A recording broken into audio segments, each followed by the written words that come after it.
Hello everyone, today we are going to discuss paper code BSOE 148 social stratification. So आज हम इसके कुछ questions करेंगे जो कि आपके दिसंबर एग्जाम के लिए इंपॉर्टेंट होने वाले हैं।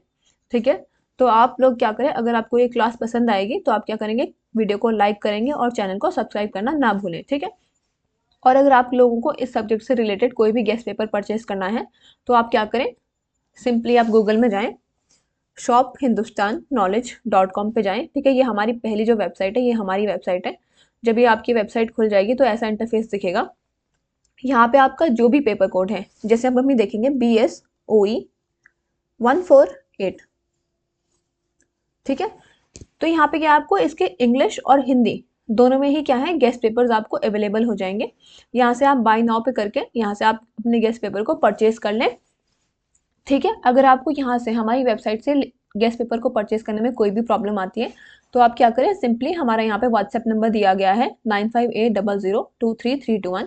ये हमारा व्हाट्सएप नंबर है, आप इस पर हमें मैसेज कर सकते हैं। ठीक है, फिर आपकी क्वेरी रिजॉल्व हो जाएगी और आपको हम गेस्ट पेपर परचेज करवा देंगे। ठीक है, तो चलिए शुरू करते हैं आज की क्लास। तो अब हम देखते हैं पहला question, describe the basic characteristics of caste and class with suitable examples. So in this first question, basically the question is asking you about the characteristics of class and caste with the suitable examples. So first we'll give some introduction. In society people are grouped based on different factors. Society में क्या होता है, जो लोग होते हैं वो अलग अलग फैक्टर्स पे बेस्ड होते हैं। ठीक है, उन्हें हम डिफरेंट डिफरेंट फैक्टर्स पे ग्रुप कर सकते हैं। So two important ways of grouping are caste and class. अब जो दो इंपॉर्टेंट वेज हैं ग्रुप करने के किसी भी ग्रुप ऑफ पीपल को, वो है कास्ट और class. So both influence a person social status but they have different characteristics. अब ये क्या करते हैं, दोनों ही सोशल स्टेटस को इन्फ्लुएंस करते हैं किसी भी पर्सन के, but they have different characteristics. इनके क्या है, अलग अलग कैरेक्टरिस्टिक्स होते हैं। So first we'll talk about caste. So caste is a form of social division that is found mainly in India. Caste क्या है, जाति। ठीक है, जाति किसमें है, इस डिवीजन जो है ये इंडिया में मेनली फाउंड होता है। It is based on birth and tradition, यानी कि ये बर्थ पे बेस्ड होता है और हमारे ट्रेडिशन पे बेस्ड होता है। So here are some main characteristics. So first one is birth based. A person is born into a caste and it's generally not does not change during their lifetime। यानी कि जो person किसी भी cast में born हुआ है तो उसकी वो जो कास्ट रहती है वो उसकी पूरी लाइफ टाइम रहती है। For example, if someone is born in a Brahmin family they are considered to be a Brahmin. यानी कि कोई अगर ब्राह्मण की फैमिली में पैदा हुआ है तो उसे ब्राह्मण ही कंसिडर किया जाता है। If they are like born in Kshatriya family, so they are considered as Kshatriya and vice versa. ठीक है, so second is hereditary occupation. Traditionally each caste was associated with jobs. For example, the Chamar caste was linked to the leather work. अब traditionally देखा जाए तो जो हर cast थी ना वो अपने अपने स्पेसिफिक जॉब से एसोसिएट की जाती थी, जैसे कि जो चमार कास्ट थी they were link to the leather work. Third is rigid and permanent. So social mobility is limited. यहाँ पे कास्ट में क्या होती है, जो सोशल मोबिलिटी होती है वो बहुत लिमिटेड होती है। People usually cannot move from one caste to another, यानी कि वो एक कास्ट से दूसरी कास्ट में जनरली मूव नहीं कर पाते हैं। Fourth is endogamy. People marry within their caste, यानी कि जो लोग होते हैं वो अपनी कास्ट के अंदर ही मैरिज करते हैं। For instance a Rajput typically marriage another Rajput, यानी कि जो राजपूत होगा वो राजपूत से ही मैरिज करेगा। ठीक है, fifth is social hierarchy. Caste is ranked with some caste considered higher और लोअर देन अदर्स। जैसे कि जो कास्ट होती है ना वो हायरार्किकल होती है, यानी कि जैसे ब्राह्मण्स होते हैं वो ट्रेडिशनली टॉप पे होते हैं और जो दलित्स हैं वो ट्रेडिशनली बॉटम में होते हैं। Sixth is community life. So caste determines social interactions, rituals, cultural practices. People often follow rules about eating, dressing and worshipping according to their caste. अब जो लोग होते हैं, जो उनकी कम्युनिटी लाइफ होती है, ठीक है, वो भी क्या है, कास्ट पे ही डिसाइड होती है। जैसे कि वो कैसे रूल्स फॉलो करेंगे जब वो खाना खाते हैं, वो कैसे ड्रेस पहनते हैं, ठीक है, वो वर्शिप कैसे करते हैं according to their caste. Now we will look at the class part. Class is the social division that is mainly based on wealth, income, education and occupation. यानी कि जो क्लास है वो एक सोसाइटल डिवीजन है जो कि होता है on the basis of wealth, income, education and occupation. So unlike caste, class is more flexible, यानी कि क्लास जो है वो ज़्यादा फ्लेक्सिबल होती है in comparison to caste. So its main key features are, first is economic basis. So class depends on a person resources like money, property and occupation. अब जो हमारी क्लास है वो किस पे डिपेंड करती है? जो पर्सन का रिसोर्स होगा, जैसे कि मनी हो गया, प्रॉपर्टी हो गया या फिर ऑक्यूपेशन हो गया। For example a wealthy businessman belongs to the upper class while a daily wage worker is a part of a lower class. यानी कि जिसके पास ज्यादा पैसा होगा, जो ज्यादा वेल्दी होगा, वो क्या है? वो अपर क्लास को बिलोंग करेगा। और जैसे कि फॉर एग्जाम्पल जो डेली वेज वर्कर है वो क्या है? एक लोअर कास्ट का पार्ट है। So, second is achievable and flexible. Unlike caste, people can move up or down to the social ladder through education, career और business success. ठीक है, यानी कि जो हमारी क्लास है उसमें हम क्या कर सकते हैं? We can move up and down in the social ladder through the education, career और business success. ठीक है. Third is no fixed occupation. A persons profession is not determined by birth. अब जो पर्सन का जो प्रोफेशन है वो birth से डिटरमाइन नहीं होता है। For example anyone can become a doctor और engineer if they have the necessary skills. यानी कि कोई भी डॉक्टर या फिर इंजीनियर बन सकता है अगर उनके पास नेसेसरी स्किल्स होते हैं। Fourth is intermarriage allowed. People from different classes can marry each other though sometimes social norms influences choices. यानी कि अलग अलग क्लासेस में क्या है, जो लोग हैं वो एक दूसरे से शादी कर सकते हैं, दो समटाइम्स जो सोशल नॉर्म्स होते हैं वो इन्फ्लुएंस करते हैं हमारी चॉइसेस को। Fifth is influence lifestyle and opportunities. Class affects access to education, health care, housing and social privilege. अब जो हमारी क्लास है वो अफेक्ट करती है हमारे एक्सेस टू एजुकेशन को, हेल्थ केयर को, हाउसिंग को और सोशल प्रिविलेजेस को। Sixth is less ritualistic. Class does not have religious or ritualistic rules like caste. It is mostly about material and social standing. अब जो class है वो क्या है? It is mostly about the material and social standing. Now we will look at the conclusion. So in short we can say that caste is hereditary, rigid and linked with tradition. यानी कि जो आपकी caste है वो hereditary है, rigid है और linked है with the tradition. While class is based on the wealth, education, occupation and allows mobility. यानी कि कास्ट आपकी हेरिडिटरी रहेगी, रिजिड रहेगी, बल्कि जो आपकी क्लास है वो फ्लेक्सिबल होती है। ठीक है, both shape society but in different ways. यानी कि दोनों ही सोसाइटी को शेप करते हैं बट डिफरेंट वेज में। ठीक है, so understanding the difference helps explain social inequality and opportunities in a society. So here the first question ends. Now we will look at the second question, but before that if अगर आपने अभी तक इस channel को subscribe नहीं किया है तो चैनल को सब्सक्राइब कर लें, साथ में हमारा टेलीग्राम ग्रुप में ज्वाइन कर लीजिएगा जिसका कि लिंक आपको डिस्क्रिप्शन में दिया गया है। वहाँ पे आपको क्या है, जितनी भी हमारी क्लासेस होती हैं उसका अपडेट मिलता रहेगा। So now we will move to the next question. So what do you understand by ethnic stratification and ethnic nationalism? Discuss. यहाँ पे हमें क्या करना है? We have to discuss about ethnic stratification and ethnic nationalism. So first we will discuss about ethnic stratification. Ethnic stratification refers to the way society ranks or organize people based on their ethnic backgrounds. यानी कि ethnic stratification का मतलब क्या है कि हम society में people को कैसे रैंक करते हैं या फिर कैसे ऑर्गेनाइज करते हैं on the basis of their ethnic backgrounds. In simpler words it is the unequal distribution of resources, opportunities and social status among different ethnic groups. अगर सिंपल वर्ड्स में देखा जाए तो इसका मतलब है जो भी अनइक्वल डिस्ट्रीब्यूशन है रिसोर्सेज का, अपॉर्चुनिटीज का और सोशल स्टेटस का among the different ethnic groups. So this ranking often gives one ethnic groups more privilege, wealth और power while other group face disadvantage, discrimination और exclusion. इस रैंकिंग में क्या होता है, एक एथनिक ग्रुप को दूसरे एथनिक ग्रुप के ऊपर प्रिविलेजेस दिए जाते हैं, वेल्थ दिया जाता है या फिर पावर दिया जाता है, जबकि जो दूसरा ग्रुप होता है उसको डिसएडवांटेज फेस करना पड़ता है, डिस्क्रिमिनेशन भी फेस करना पड़ता है. For example in some countries certain ethnic groups may have better access to jobs, education और in political position while others may be marginalized or treated unfairly. यानी कि किसी कोई एथनिक ग्रुप होगा जिनको बेटर एक्सेस दिया जाएगा एजुकेशन के लिए, जॉब्स के लिए या फिर पॉलिटिकल पोजीशन के लिए, जबकि जो दूसरे ग्रुप्स होंगे, दूसरे एथनिक ग्रुप होंगे वो मार्जिनलाइज्ड होंगे या फिर उनके साथ अनफेयरली ट्रीट किया जाएगा. So ethnic stratification is closely linked to social inequality and can lead to tension, prejudice and conflict between the different communities.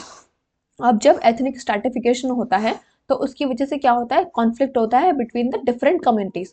So it can exist in many forms including economic differences, social barriers and political discrimination. तो जो social stratification है वो exist कर सकता है बहुत सारी forms में, including economic differences, social barriers and political discrimination. Now we will look at ethnic nationalism. Ethnic nationalism is a political and social ideology in which a nation is defined primarily by shared ethnicity, culture, language, religion or ancestry. Ethnic nationalism is a political and social ideology जहाँ पे कि क्या है, nation को define किया जाता है as they are primarily shared by ethnicity, culture, language, religion and ancestry. So unlike civic nationalism which focuses on citizenship and shared values, and ethnic nationalism emphasizes on a common heritage and often sees the nation as belonging to a particular ethnic group. तो ethnic nationalism क्या होता है, वो emphasize करता है एक common heritage पे और often sees the nation यानी कि nation को ऐसे देखता है कि they belong to a particular ethnic group. Ethnic nationalism can strengthen group identity and pride, giving people a sense of belonging. यानी कि ethnic nationalism क्या करता है, लोगों को एक sense of belonging देता है. However, it can also lead to exclusion or hostility towards other groups who are seen as outsider. पर ये क्या कर सकता है, it also can lead to exclusions or hostility towards the other group जो कि outsiders हैं. In extreme cases, the ethnic nationalism may result in conflict, demands for separatism और policies that favor one group over the other. यानी कि extreme cases में देखा जाए जो एथनिक नेशनलिज्म है वो कॉन्फ्लिक्ट में रिजल्ट कर सकता है, डिमांड फॉर सेपरेटिज्म में रिजल्ट कर सकता है और पॉलिसीज जो कि फेवर करती हैं किसी एथनिक ग्रुप को over the others. So now we will look at the discussion of the both ethnic stratification and ethnic nationalism. So both of these are interconnected. If we see that ethnic stratification creates division in society by giving some groups more advantages over the others, यानी कि ethnic stratification में क्या होता है, division create होता है in the society, यानी कि किसी group को ज़्यादा advantage दिया जाता है on the other group, ठीक है, over the other group. So over time these divisions can fuel ethnic nationalism as groups may demand recognition, rights or even political control based on their shared identity.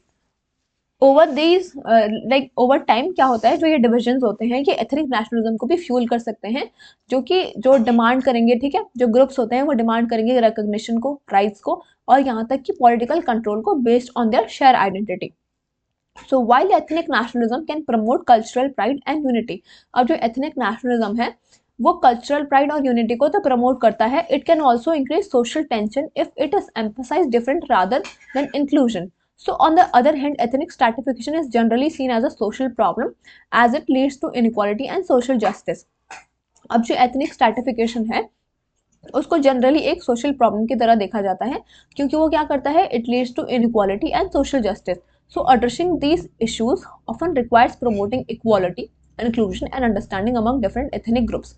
सो इन issues को address करने में क्या require होता है, they often require promoting equality, inclusion and understanding among the different ethnic groups.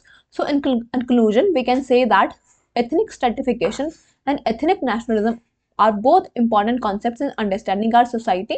यानी कि ये दोनों ही क्या है, important concept हैं to understand the society. So the former highlights inequalities based on ethnicity while the latter focuses on the identity and belonging. यानी कि जो आपका ethnic stratification है, it highlights inequalities that is based on the ethnicity while the ethnic nationalism focuses on identity and belonging. So both have significant social and political implications and need careful handling to ensure the peace and equality. Okay, so यहाँ पे आपका ये वाला question खत्म होता है. Now we will move to the next question. Discuss the impact of development on women in India with illustrations. Now we will look at the impact of development that is on the Indian women. ठीक है, so development in India has had a significant impacts on women life. यानी कि development ने क्या किया है, women की life में सिग्निफिकेंट इम्पैक्ट लाए हैं. ओवर द ईयर जो मॉडर्नाइजेशन है, एजुकेशन है, टेक्नोलॉजी है एंड इकोनॉमिक ग्रोथ है, उन्होंने क्या चेंज किया है, पोजिशन ऑफ वुमेन को चेंज किया है in the society. These changes have brought both opportunities and challenges for women. In changes ने क्या किया है, वुमेन के लिए चैलेंजेस भी लाए हैं और अपॉर्चुनिटीज भी क्रिएट किए हैं. First is education and skill development. One of the most important impacts of development of women is education. यानी कि बहुत जो बड़ा impact देखते हैं हम development में on the women, that is education. More girls are going to schools and colleges today as compared to earlier times. यानी कि अब ज़्यादा से ज़्यादा girls जो हैं वो schools और colleges में जा रही हैं in compared to the earlier times. So government programs like Beti Bachao Beti Padhao and scholarship for the girls have helped increase literacy. So educated women are able to get better jobs and earn money which gives them independence. अब जो भी educated women होती हैं they are able to get the better jobs and to earn money which gives them independence. For example, women in cities like Bengaluru and Pune are working as software engineers and managers, showing how education has opened new doors. अब देखते हैं जो women's हैं जैसे कि बेंगलुरु हो गया, पुणे में हो गया, वहाँ पे वो क्या है, they are working as software engineers and managers. That shows that how education has opened the new doors for them. Second is employment opportunities. Development has created more jobs for women in different sectors. अब जैसे development हुई है तो women के लिए क्या है, बहुत सारी डिफरेंट सेक्टर्स में जॉब्स ओपन हो गए हैं। Industries, IT, health care and banking now employ many women. अब जैसे कि हम देखते हैं आईटी सेक्टर हो गया, इंडस्ट्रीज हो गया, हेल्थ केयर हो गया और बैंकिंग हो गया। अब वहाँ पे क्या होती है, वुमेन को ज़्यादा से ज़्यादा एम्प्लॉय किया जाता है। Women are no longer limited to household work. Women को क्या है, अब हाउस होल्ड वर्क तक लिमिट नहीं किया गया है। For instance in the IT sector women in India have become successful professionals contributing to the economy and supporting their families. So this financial interdependence improves their status in the society and decision making power at the home. अब जो उनका ये financial interdependence है उसने क्या किया है, उनका सोसाइटी में स्टेटस को इम्प्रूव किया है और जो भी उनकी डिसीजन मेकिंग पावर है एट द होम। ठीक है, third one is health and wellbeing. So with development health care facilities for women has improved, यानी कि डेवलपमेंट होने के साथ साथ क्या हुआ है, जितनी भी हेल्थ केयर फैसिलिटीज हैं वुमेन के लिए वो भी इम्प्रूव हुई हैं। Maternal mortality rates have decrease due to better hospitals and awareness programs. अब जो मेटरनल मोर्टेलिटी रेट है वो क्या है, वो डिक्रीज हो रहा है क्योंकि हमारे पास क्या है, बेटर हॉस्पिटल्स आ गए हैं, अवेयरनेस प्रोग्राम्स हो गए हैं। ठीक है, तो women today are more conscious about their nutrition, exercise and mental health. अब जो आजकल की वुमेन्स है ना वो अपने क्या है, न्यूट्रिशन को लेके, एक्सरसाइज को लेके और मेंटल हेल्थ को लेके क्या है, बहुत ही ज़्यादा कॉन्शियस हैं।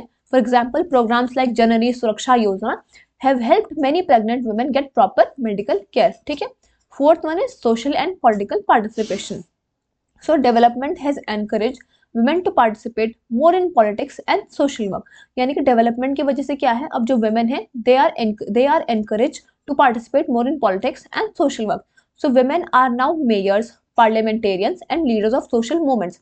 अब जो women है वो क्या है, mayors भी हैं, parliamentarians भी हैं और social movements की leaders भी हैं।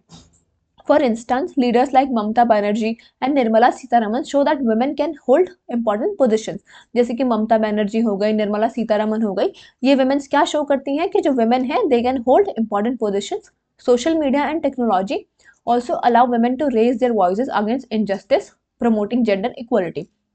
अब जो social media है या फिर technology है, they allow women to raise their voices against the injustice, promoting gender equality. Fifth is challenges. Despite development, despite progress, women still face challenges. यानी कि प्रोग्रेस होने के बावजूद भी जो women है they still face challenges. Gender discrimination, wage gaps and safety concerns continue to affect their life. यानी कि gender discrimination होता है, wage gaps हैं और safety concerns भी continue है to affect the women lives. In rural areas, early marriage and lack of education remain problems. यानी कि रूरल एरियाज में क्या होता है, उनकी जल्दी शादी करवा देते हैं या फिर लैक ऑफ एजुकेशन क्या है, एक प्रॉब्लम ही है। ठीक है, development has help but social attitudes need to be change to fully empower women. Development ने हेल्प तो किया है वुमेन की लाइफ को ट्रांसफॉर्म करने में, बट जो सोशल एटीट्यूड्स हैं they need to be change to fully empower women. So in conclusion we can conclude that overall the development in India has had a positive impact on women by improving education, employment, health and social participation. यानी कि जो development है India में उसका बहुत positive impact हुआ है women पे bye improving there education, employment, health and social participation. However, the benefits are not equal everywhere. यानी कि जो benefits हैं वो equal नहीं है सारी जगह पे and there is still a long way to go. So empowering women through development is a key to building a fair and prosperous society. यानी कि हम women को empower कर रहे हैं through development. So this is the key to building a fair and prosperous society. So all these are the important questions for your December exams. I hope you like the video. ठीक है, और channel को subscribe करना ना भूलें। Thank you.